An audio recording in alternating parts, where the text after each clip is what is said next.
Hello everyone, welcome back to my channel. আমি পর্ণা। আজকে আমি তোমাদের শেখাবো কুর্তি, 48 সাইজ কুর্তি। তো ভিডিওটা শুরু করা যাক। কাপড়টাকে 4 ফোল্ড করে নিয়েছি, ফোল্ডের দিকটা আমার দিকে আছে। স্ট্রেট একটা লাইন টানলাম কাপড়টাকে স্ট্রেট করার জন্য। এখান থেকে নেব পুট আছে 17 ইঞ্চি, 17কে 2 দিয়ে ভাগ করলে হয় 8.5। 8.5কে আমি ভেঙে 6 ইঞ্চি নিয়েছি। পুট কিভাবে সূত্রের সাহায্যে ভাঙতে হয় তোমরা যদি জানতে চাও আমাকে কমেন্ট করো, আমি ভিডিও দিয়ে দেবো। এখান থেকে নেব মোহরা 7 ইঞ্চি। আমি মোহরা স্ট্রেট লাইন নিলাম, নিয়ে দাগটাকে স্ট্রেট করলাম। এখান থেকে নেব ছাতির লাইন। ছাতি আছে 48 ইঞ্চি, 48কে 4 দিয়ে ভাগ করলে হয় 12, 12তে দাগ দিলাম। এবার 1.5 ইঞ্চি পরে লুজিং করার জন্য মিডিল থেকে 1 ইঞ্চি তুললাম সামনের মোহরা শেপ দেওয়ার জন্য, আর 1.5 ইঞ্চি তুললাম পিছনের মোহরা শেপ দেওয়ার জন্য। মোহরা স্ট্রেট লাইনের মিডিল 7 ইঞ্চি স্ট্রেট লাইন নিয়েছিলাম, মিডিল 3.5 ইঞ্চি। এবার ফ্রেঞ্চ কার্ভ স্কেল দিয়ে আমি এই 3টে দাগকে মিলিয়ে দেবো। সামনের মোহরা শেপ দেওয়া কমপ্লিট।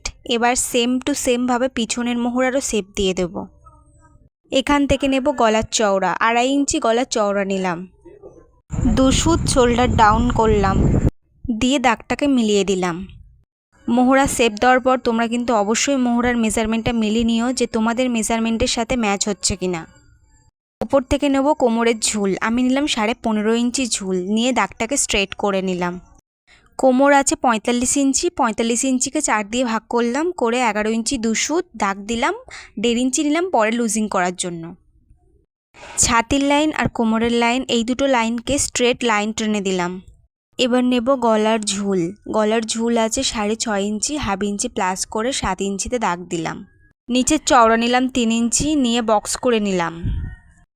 ফ্রেঞ্চ কার্ভ স্কেল দিয়ে আমি শেপ দিয়ে দিলাম, রাউন্ড শেপ।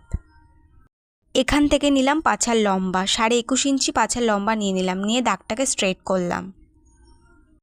পাছা আছে 48 ইঞ্চি, 48কে 4 দিয়ে ভাগ করলে হয় 12 ইঞ্চি, 12তে দাগ দিলাম। এবার পাছাতে হাফ ইঞ্চি লুজিং দেবো, হাফ ইঞ্চি দাগ দিলাম, মানে 12.5 ইঞ্চি টোটাল। আর 1 ইঞ্চি নিলাম স্টিচিংয়ের জন্য, নিয়ে দুটো দাগকে মিলিয়ে দিলাম। এখান থেকে নেব ঝুলের মাপ। ঝুল আছে 42 ইঞ্চি, 42কে 1 দিয়ে প্লাস করলাম, করে 43 ইঞ্চিতে হয়েছে। 43 ইঞ্চিতে দাগ দিলাম, দিয়ে দাগটাকে স্ট্রেট করলাম। এখান থেকে নেব নিচের চওড়া। পাছা যা থাকবে সেম টু সেমভাবে নিচের চওড়াটা নিতে হবে, এটাই সূত্র। এবার এই দুটো লাইনকেও স্ট্রেট লাইন টেনে দিলাম। এবার সম্পূর্ণ সেম টু সেমভাবে কাটিং করে নেব। কোমরের কাছে আর ছাতির কাছে ছোট্ট করে কাট করে দিলাম, যাতে সেলাই করার সময় অসুবিধা না হয়। সম্পূর্ণ কাটিং করা কমপ্লিট। এবারে ব্যাক পার্টটা সরিয়ে রেখে দেবো, ফ্রন্ট পার্টের নেকটা কাটিং করে নেব। ফ্রন্ট পার্টের নেকটা কাটিং করে নিলাম। দেখো খুব সুন্দর রাউন্ড শেপ এসছে। তোমরা ফ্রেঞ্চ কার্ভ স্কেল দিয়ে শেপ দেবে, খুব সুন্দর রাউন্ড শেপ হবে। এখান থেকে নেব পিঠের লম্বা। পিঠের লম্বা আছে আমার 8.5 ইঞ্চি, হাফ ইঞ্চি প্লাস করে 9 ইঞ্চিতে দাগ দিলাম। পিঠের চওড়া নেব 3 ইঞ্চি, দিয়ে দাগটাকে স্ট্রেট করে একটা বক্স করে নেব। গলার চওড়া 2.5 inch, same to same front আর ব্যাক একই থাকবে। এবার আমি কাটিং করে নেব। ড্রয়িং করা কমপ্লিট, এবার আমি কাটিং করে নেব। এবার হাতাটাও কাটিং করে নেব।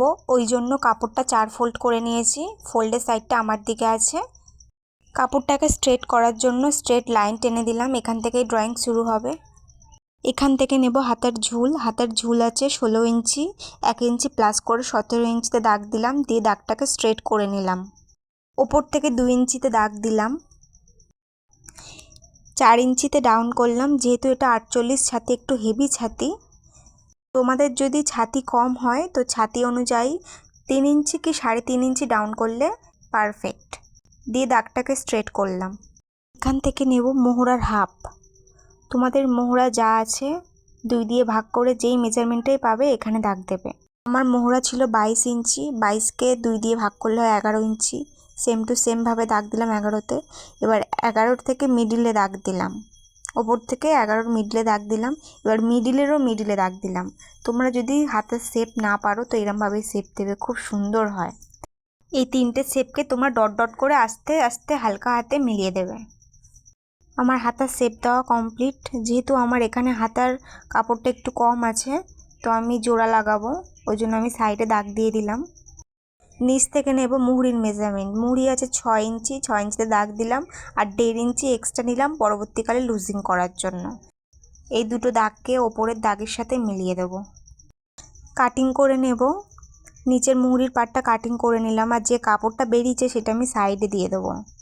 আমার ভিডিও যদি তোমাদের কোথাও বুঝতে অসুবিধা হয় তো কমেন্ট করো, আমি সবার কমেন্টে রিপ্লাই দিয়ে দেবো।